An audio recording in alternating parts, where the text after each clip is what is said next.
Well, in 1921, a group of workmen working on the highway near the village of St. Osyth, which is here in Essex, in East Anglia, discovered a skeleton. And at first they thought they'd uncovered a modern crime, but it was soon established that it was very old. And subsequently, on the basis of both documentary evidence and forensic evidence, they identified it as being probably the remains of a woman named Ursula Kemp, who had been executed at St. Osyth and buried in the highway rather than in consecrated ground in the year 1582. And Ursula Kemp's crime was the alleged causing of death by witchcraft. Now, today, obviously, I'm going to talk about witchcraft and perhaps explain how it was that people like Ursula Kemp came to such an end. But first of all, we need to start with a little context by discussing the larger place of not simply witchcraft, a specific crime, but magic within the popular culture of early modern England. We could perhaps define that world of magic as being essentially a body of beliefs, a large body of beliefs and practices regarding supernatural power which stood outside the world of formal religion, and yet were widely known and helped people to cope with their anxieties and their insecurities. It helped them to cope above all because it involved various ritual means of manipulating supernatural powers so as to ward off misfortune or else to alleviate it. This world of magic then was essentially a world of trying to propitiate or to manipulate unidentified supernatural powers, largely for the purposes of protection and relief. It wasn't, and it's important to stress this, it wasn't an alternative religion. It was a whole mess of supplementary beliefs and practices, being described by one historian as the debris of many different systems of thought. It was regarded with some suspicion by the church, but it was not regarded as a threat as such, at least not initially. One historian writing about popular beliefs has put it splendidly. I'm quoting from him. Name's James Obelkovich. It was a large, loose, pluralistic affair without any clear unifying principle. It encompassed superhuman beings and forces, witches and wise men, and a mass of low-grade magical and superstitious practices. The whole was less than the sum of its parts.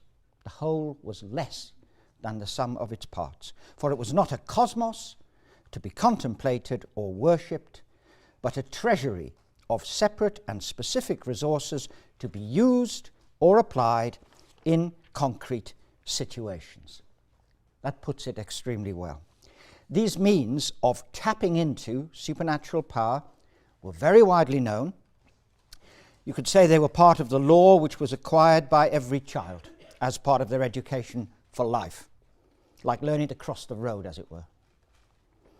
But the world of magic also had its specialists, and they were those who were known as the cunning folk, cunning men, or wise women.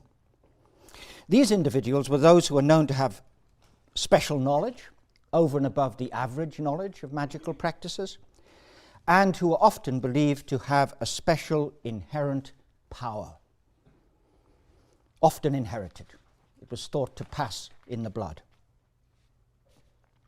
The cunning folk, who were pretty numerous, one survey of known cunning folk in East Anglia suggests that there was a known cunning man or wise woman within 10 miles of any village. These people were appealed to for a variety of specific purposes. In the first place, they often were appealed to for medical reasons.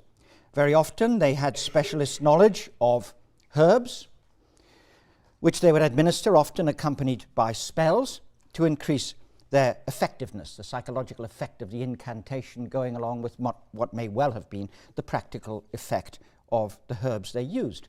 Ursula Kemp, for example, was such a person. She was known as a healer in her village. She was good at curing arthritis, apparently. Again, they were appealed to for the diagnosis of witchcraft. If a person suspected that they might have been bewitched, they might go to the cunning folk for the provision of counter-magic. They might help the victim to identify who might have attacked them in this occult manner and advise on counteraction. One of my favourite cunning men came from a town in the north of England, Stokesley, and he was called John Wrightson, and he was known as Old Wrightson, the wise man of Stokesley.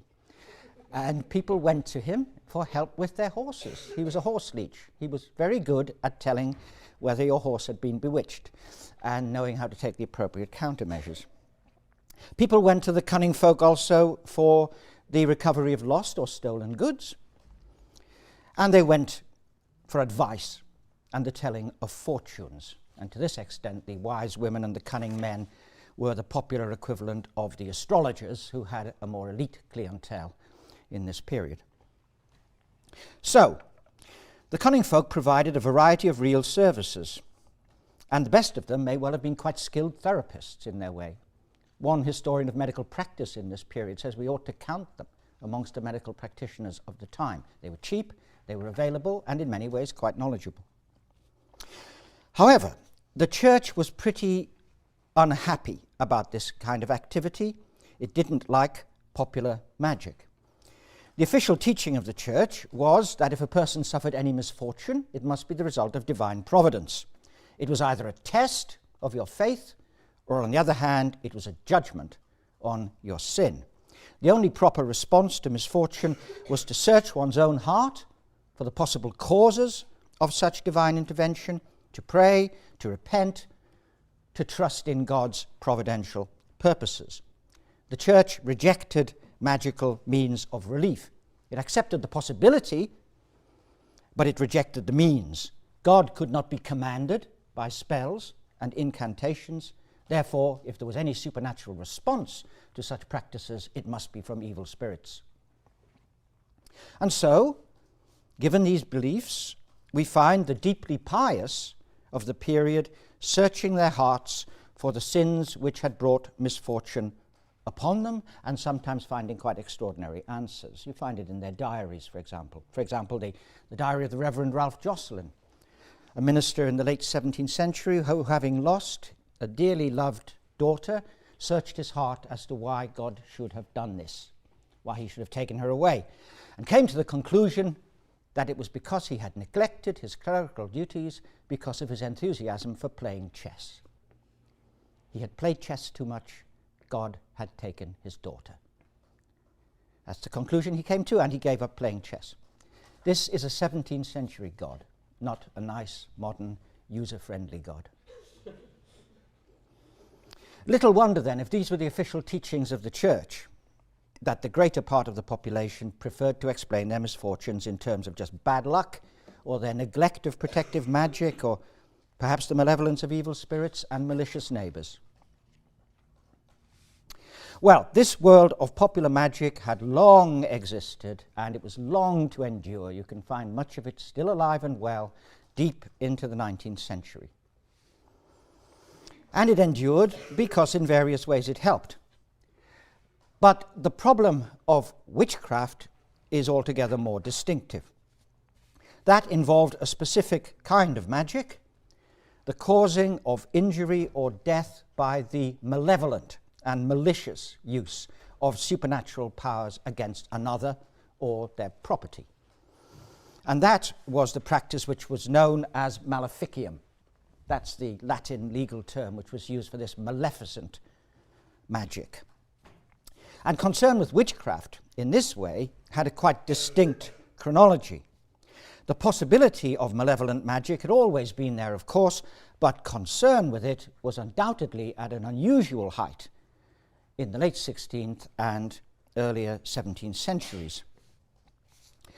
And the key to why that was so is perhaps to be found in what the historian of the Spanish Inquisition, Henry Kamen, has described as a peculiarly horrible conjunction in European history. a conjunction, he says, between popular superstition on the one hand and ecclesiastical fantasy on the other, the fantasies of churchmen. The popular superstitious element doesn't need any further elaboration, of course. It had always been the case that some individuals were regarded as having this special access to occult power. The element of ecclesiastical fantasy, however, that was something that was peculiar to Western Christendom. You don't find it in the Orthodox tradition. And it was peculiar to the early modern period, emerging at the end of the 15th century and growing in strength in the 16th. Essentially, it involved the belief that all witchcraft, in fact, involved worship of the devil. And as a result, the elaboration of a stereotype of the witch, which portrayed witches not merely as dabblers in magic or perpetrators of malefice against neighbors, but as something much more serious, members of an organized, diabolical, and malevolent cult. Not just village wise women or cunning men, but enemies of God.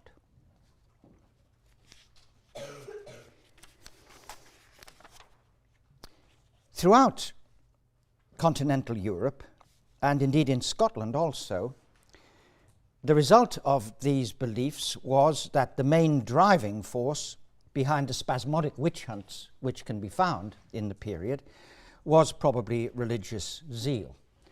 And the great witch hunts, which had been found scattered across Europe, died back only when the judges came to doubt the reality of that stereotype of the witch and came to doubt the notion that witchcraft was an organized cult threatening to Christian society. One of the first legal jurisdictions to make that decision, that the whole thing was just a terrible error, was in fact the Spanish Inquisition. One doesn't usually associate the Spanish Inquisition with progressive movements. But in 1610, they were the first to abandon, to refuse to deal with cases of this kind. The French Parliament, again, did so in 1640, some years later. So it gradually died away.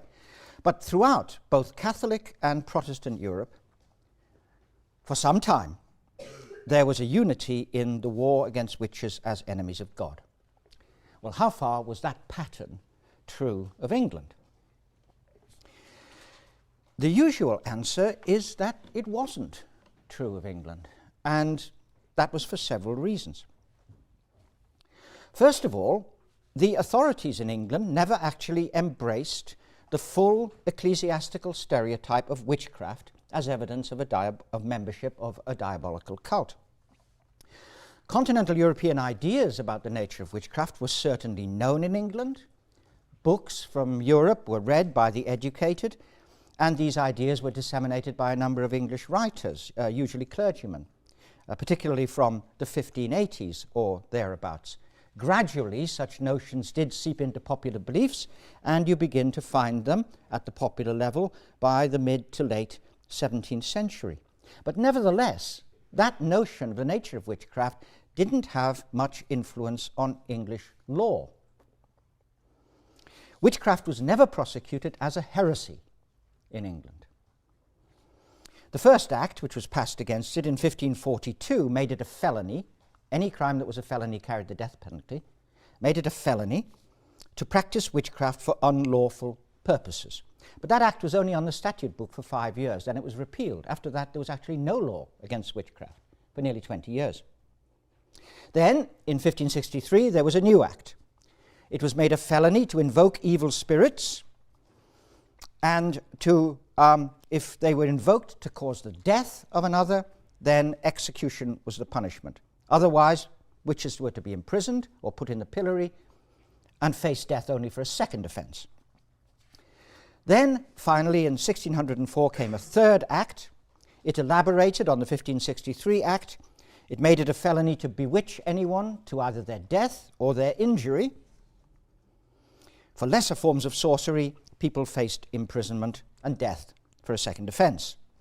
But some elements of continental European ideas were beginning to creep in at last into this third act. For example, it was made a felony to dig up dead bodies for the purposes of practicing witchcraft. Exactly why they were concerned with that, they don't explain, but that was one of the clauses of the Act. It was also made a felony to consult with or to feed an evil spirit for any purpose. So, some elements of the notion of diabolical pacts and the like were beginning to creep in, but not all of the kind of stereotype of witchcraft which was well known north of the border in Scotland or in continental Europe. Witchcraft remained seen as not specifically diabolical, but rather, as Keith Thomas puts it, an antisocial crime, a very unusual one, but an antisocial crime rather than a form of heresy. And that characteristic, that it's treated as a specific kind of crime, comes out in the trial evidence. For example, in English witchcraft trials, it's very rare to find any reference to making pacts with the devil. You get the odd one in the 17th century, but they're few. So no diabolical pacts, really. No witches' sabbats at which witches met and feasted, danced with the devil and so forth. Very little sex with devils in English witchcraft trials, so that was a prominent feature in continental trials. English witches didn't fly. They didn't have much fun at all, really. English witches did, however, have pets. They had imps and familiars, as they were known, usually small animals. And they seem to have been part of popular beliefs in England, that a witch would have a familiar which could act on her behalf. Ursula Kemp, for example, was alleged to have had 4 familiars. 2 cats, a toad, which was called Piggin, and a lamb, which was called Tiffin. What the English trials focused on, first and foremost, was simple, maleficent acts. Other elements usually entered only in a handful of notorious cause célèbres. Witches were always condemned for maleficium, and they were hanged rather than burned. It was a crime, not a heresy. Secondly, particular witchcraft prosecutions were rarely instigated from above in England. That's another important difference. There's no evidence that the authorities actually wanted a witch hunt. One outstanding exception to this generalization was the activities in 1645 to 47 of a witch finder called Matthew Hopkins, who operated in East Anglia and, to all intents and purposes, hired himself out as a consultant for the discovery of witches. That was an organized witch hunt from which Matthew Hopkins personally profited. But it's the only really outstanding example of such an outbreak in the history of witchcraft in England. It's made the subject of a wonderful Vincent Price movie 30 years or so ago, Witchfinder General, which I do recommend. It's got nothing to do with the history, but it's a great movie.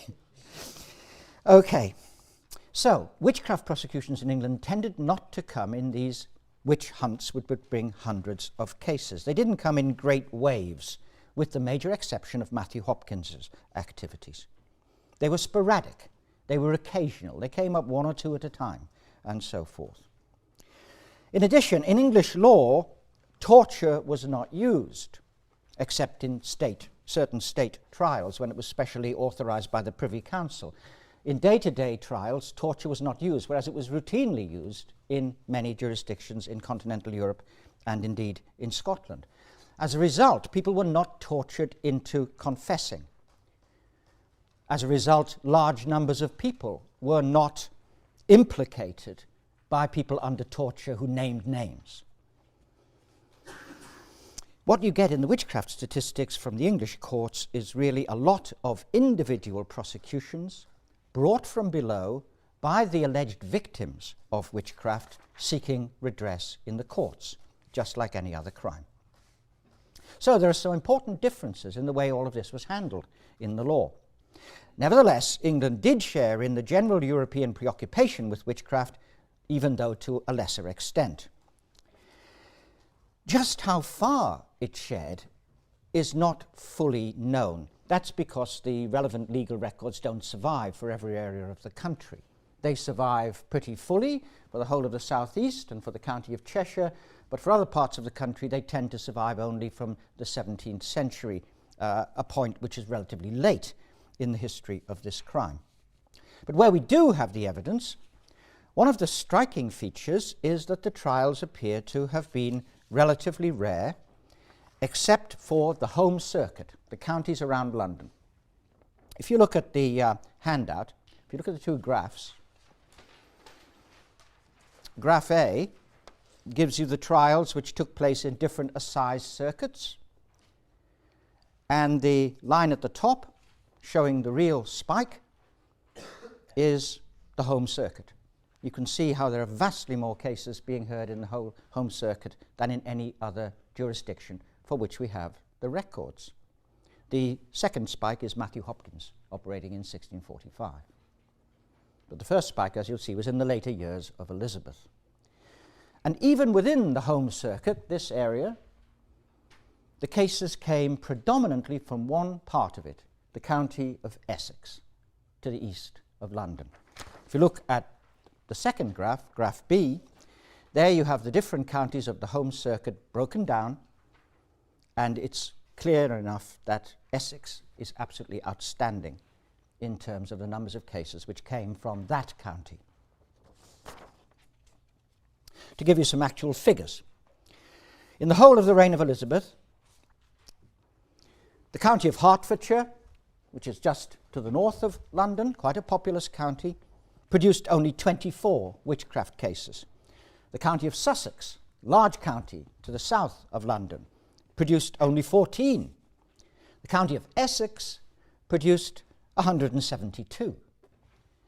In fact, between 1560 and 1680, 270 individuals were prosecuted for witchcraft in Essex. Whereas, in comparison, taking a county of similar size and similar population, in the period between 1580 and 1709, only 34 were prosecuted in the county of Cheshire, for which we have good evidence. So Cheshire, 34, Essex, 270. In general, most of the trials for which we have evidence took place in the last quarter of the 16th century. In the home circuit, and in Essex in particular, they were at their peak between the 1570s and the early 1590s. Looking at the country as a whole, trials become very rare everywhere after about 1620. The numbers are falling away after about 1620, with again the notable exception of the activities of Matthew Hopkins in the mid to late 1640s, which caused a new peak of concern within a downward trend. Well, that downward trend, the decline of witchcraft cases after around 1620, is something which historians have found relatively easy to explain. The decline can be explained in a number of ways. First of all, from at least the 1580s, some of the justices of the peace and the assize judges who had to handle these cases were very worried about the difficulties of proving witchcraft. They weren't necessarily skeptical. They frequently believed that witchcraft was possible. But how could you prove in law that a particular individual was actually responsible unless they confessed? How could you prove that something was caused by witchcraft rather than by natural causes, if, for example, someone died of a lingering illness? And even if it was witchcraft, who did it? So they were worried about the problem of proof, and they talked about it.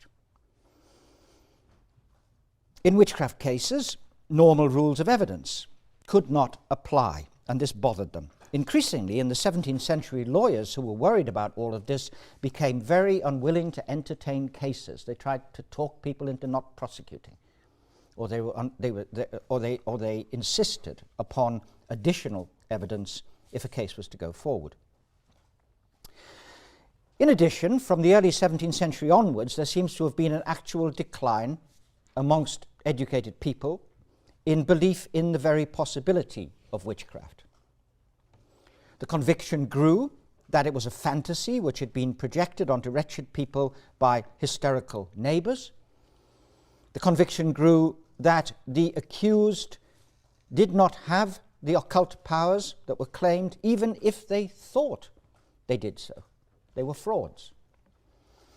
And in the later 17th century, there was the growth of awareness of the mechanical philosophy of Sir Isaac Newton, who regarded the universe as having been created by God and subjected to laws which were immutable. You could not tamper with God's natural laws through using spells and the like. Well, all of this probably had its influence in the course of the decline of witchcraft prosecutions, though initially it's most likely that it was the legal concern, the unwillingness of some lawyers and judges to handle these cases, which was the main cause of the falling off noticeable by the early 17th century. So, in these various ways, one can perhaps satisfactorily explain the decline of concern with witchcraft. But we still have to explain the 16th century rise of concern, and that turns out to be much more difficult.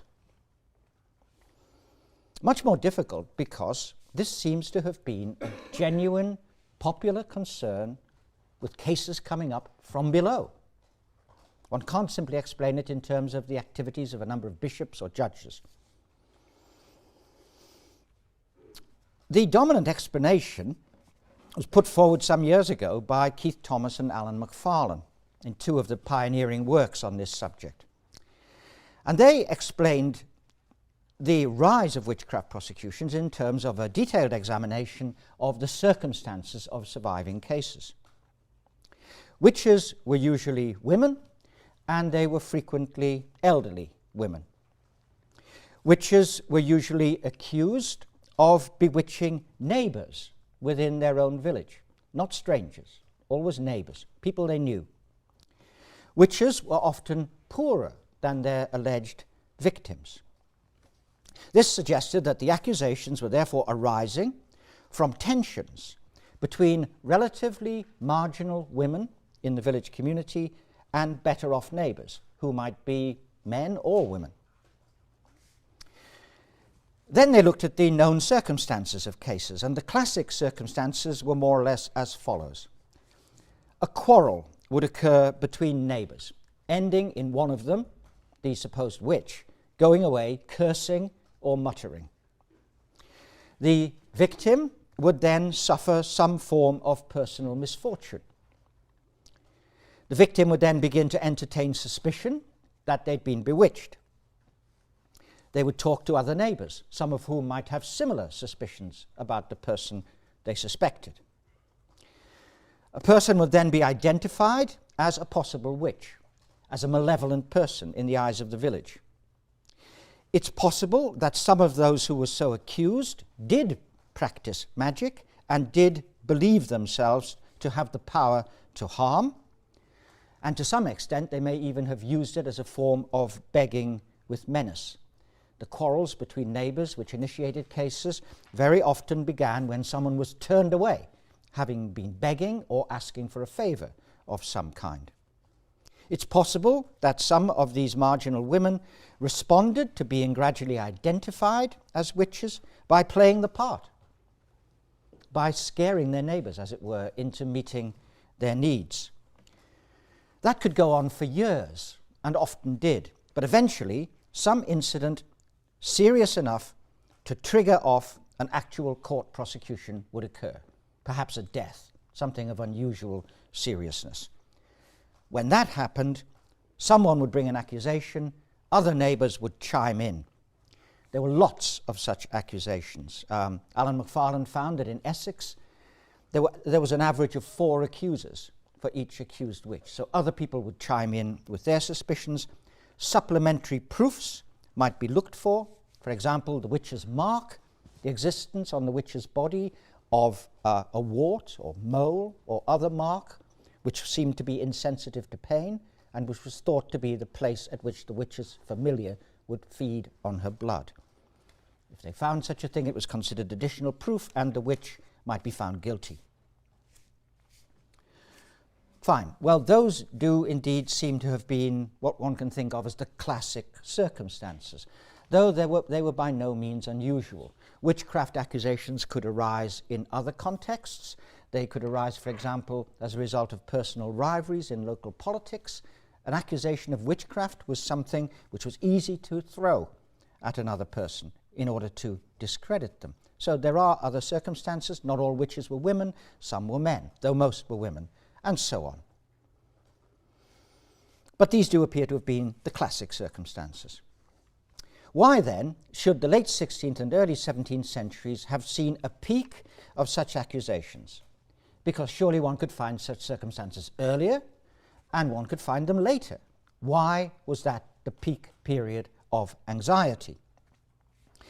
Thomas and McFarlane suggest, first of all, it was partly because of the loss of the protective magic which had been supplied by the medieval church.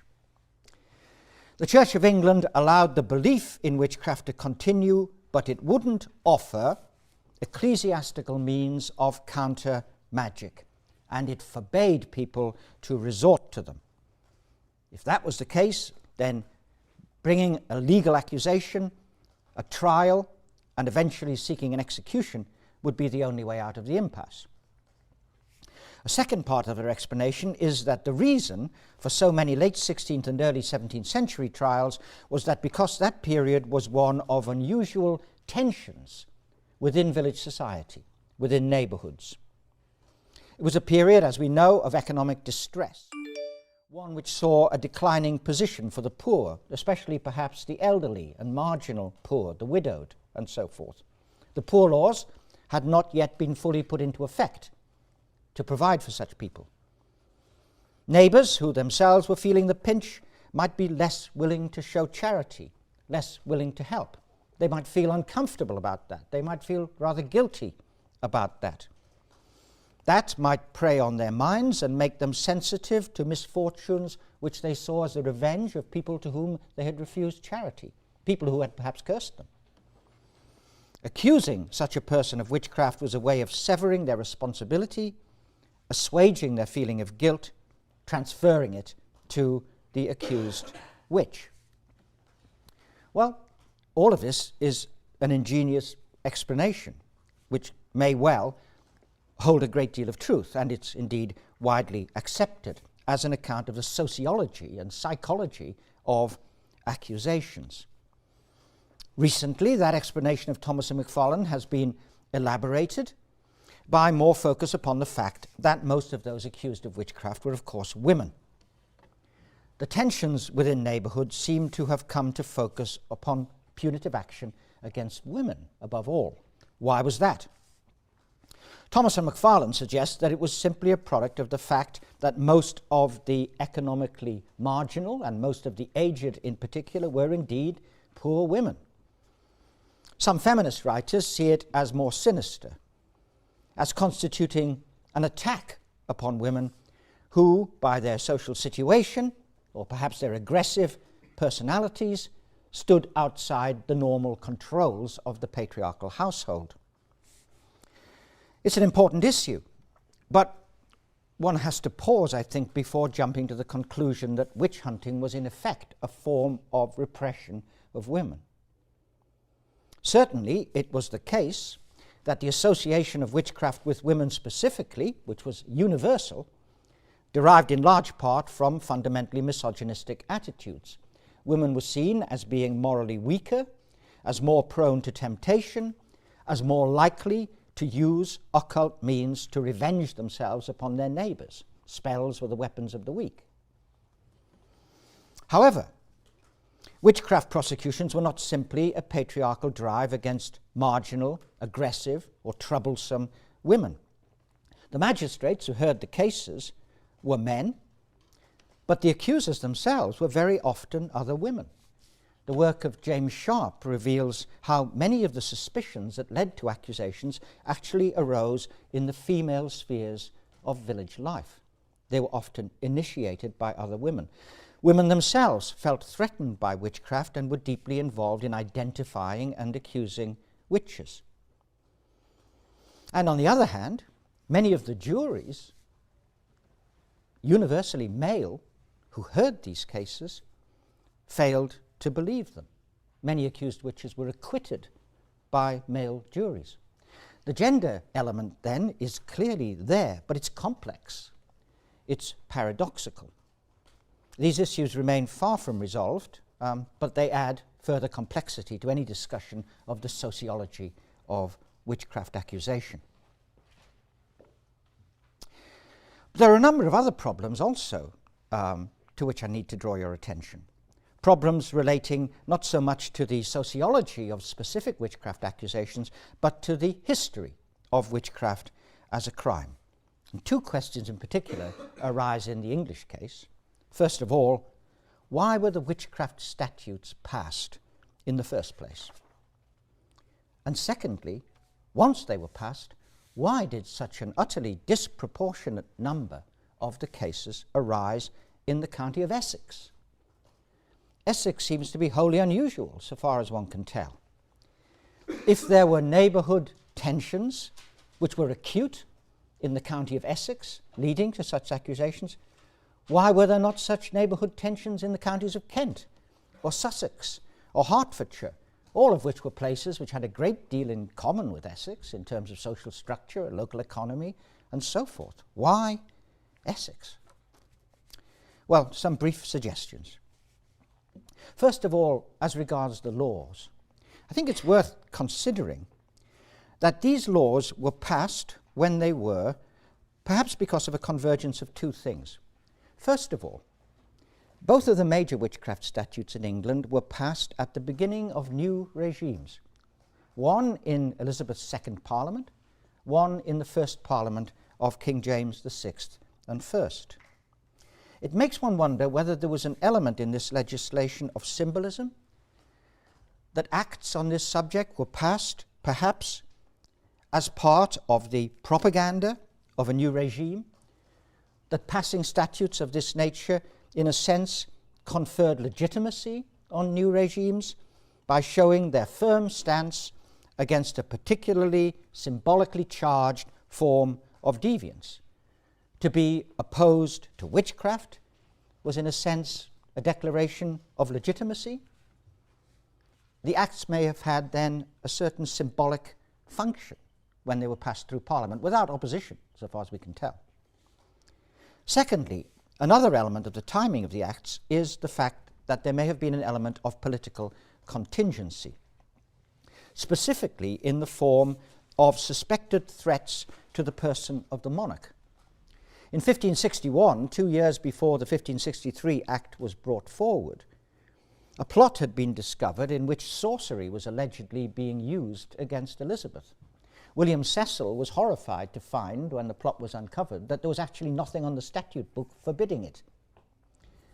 This may have been a contingent political reason for moving ahead with the witchcraft statute. It may have persuaded him to go along with one or two of the bishops who were themselves interested in having legislation on this issue. That's an interpretation, then, which might be particularly relevant to the passage of the 1563 Act, though the full details of its passage through Parliament remain unknown. The documentation is too poor. The Act of 1604 is a lot clearer. Following the accession of James VI of Scotland as James I of England, he was a man with a profound interest in witchcraft. He'd written a book about it on the subject. He'd written a book about the subject in Scotland. Following his accession and the union of crowns, the witchcraft statutes of both England and Scotland were overhauled and revised by a committee of judges and bishops. This again may have been a symbolic act. They decided to do it then. Why then? It's a new regime. And a new act was passed in Scotland at the same time. It may have been helped along again by the fact that in 1604 there was a particularly notorious witchcraft case in London itself, which may have drawn attention to the problem once again. So what I'm suggesting is that these acts of Parliament were essentially introduced as legitimizing symbols, good and godly laws introduced by good and godly regimes. Yet there's no evidence that the authorities that put them on the statute book actually wanted a witch hunt. If they'd wanted one, they could have had one, but they didn't. What they did was to make witchcraft prosecutions possible in the royal courts. And to that extent, the political and ecclesiastical elite had a bigger role in making possible the prosecutions which took place than is often recognized. So one can perhaps explain why the acts were put on the statute book in that kind of way, but that still leaves the problem of Essex. Why Essex? Is it possible that Essex, as a local society, was peculiarly conscious of the threat of witchcraft? But why should that be so? It's quite clear that people might feel threatened by maleficium in any part of England. Why should they act against it so much more in the county of Essex? And the only suggestion I can make on that issue is that the use of the criminal law against witches had had terrible publicity in Essex. Essex was unusual in the sense that it saw 3 causes célèbres, 3 group trials. They took place in 1566, only 3 years after the passage of Elizabeth's statute, in 1582 and in 1589. In each of these cases, an initial accusation was vigorously pursued by local justices of the peace who happened to have a particular personal concern about witchcraft. That meant that instead of just one person going on trial, small groups of women went on trial, and these trials were well publicized in pamphlets which were written about them and which survive to this day. You can read them on early English books online. All of this, then, may have given peculiar publicity to witchcraft as a threat and what could be done about it. One wonders, then, whether a number of particularly scandalous local cases occurring in this county had the effect of heightening anxiety about witchcraft within Essex, enhancing the sense of threat which people felt, making it more intense than elsewhere, and, of course, providing an object lesson in how to deal with it. So are we dealing then with a moral panic breaking out within a particular local society, which subsequently died down in the 17th century until it was artificially revived again by the activities of Matthew Hopkins, the Witchfinder General, in 1645. Ursula Kemp, incidentally, was one of the women tried in one of those group trials, the one of 1582.